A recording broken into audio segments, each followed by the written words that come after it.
राधे राधे भक्तजनों, आज हम जानेंगे भगवान कृष्ण ने द्वारका क्यों बसाई। कंस की मृत्यु के बाद जरासंध ने मथुरा पर आक्रमण करना शुरू कर दिया। उसने मथुरा पर 17 बार आक्रमण किया। हर बार भगवान कृष्ण और बलराम ने उसकी सेना को पराजित किया, लेकिन जरासंध अपनी हार से पीछे नहीं हटा। जरासंध बार बार मथुरा पर हमला करता था, जिससे वहां की जनता को भारी कष्ट उठाने पड़े।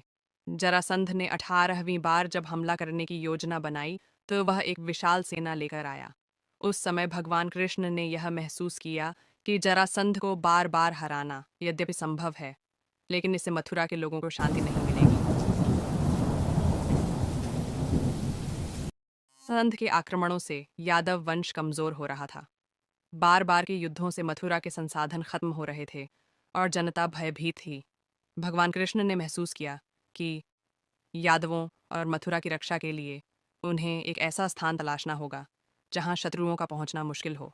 इसके लिए उन्होंने समुद्र के निकट एक दुर्गम स्थान चुना। 3. कालियवन का आक्रमण। जरासंध के साथ साथ कालयवन नामक एक शक्तिशाली दैत्य ने भी मथुरा पर हमला कर दिया। कालयवन को वरदान प्राप्त था कि उसे कोई भी मानव या देवता सीधे मार नहीं सकता। भगवान कृष्ण ने अपनी रणनीति से कालयवन का वध करवाया, लेकिन यह स्पष्ट हो गया कि मथुरा पर शत्रुओं के हमले अनवरत चलते रहेंगे। ऐसे में मथुरा को त्याग कर एक सुरक्षित स्थान पर बसना आवश्यक हो गया। द्वारका नगरी का चयन भगवान कृष्ण ने समुद्र के किनारे एक निर्जन स्थान को चुना, जो आज के गुजरात में स्थित है। यह स्थान प्राकृतिक रूप से सुरक्षित था, क्योंकि समुद्र से 3 ओर से घेरता था। भगवान कृष्ण ने वास्तुकार विश्वकर्मा से कहा कि वे एक सुंदर और सुदृढ़ नगरी का निर्माण करें।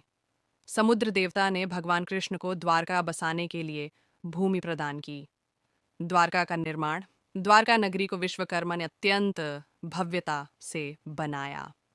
यह नगरी 7 द्वारों से प्रवेश द्वारों से घिरी हुई थी, इसलिए इसे द्वारका कहा गया। नगर में सड़कों, महलों, उद्यानों, तालाबों और मंदिरों का निर्माण हुआ। द्वारका को इस तरह से बसाया गया कि यह शत्रुओं के आक्रमण से सुरक्षित रहे। द्वारका के धार्मिक और आध्यात्मिक कारण। भगवान कृष्ण के द्वारका बसाने का उद्देश्य केवल मथुरा को शत्रुओं से बचाना नहीं था, बल्कि धर्म की स्थापना और एक आदर्श नगर की स्थापना भी था। धर्म और न्याय की स्थापना।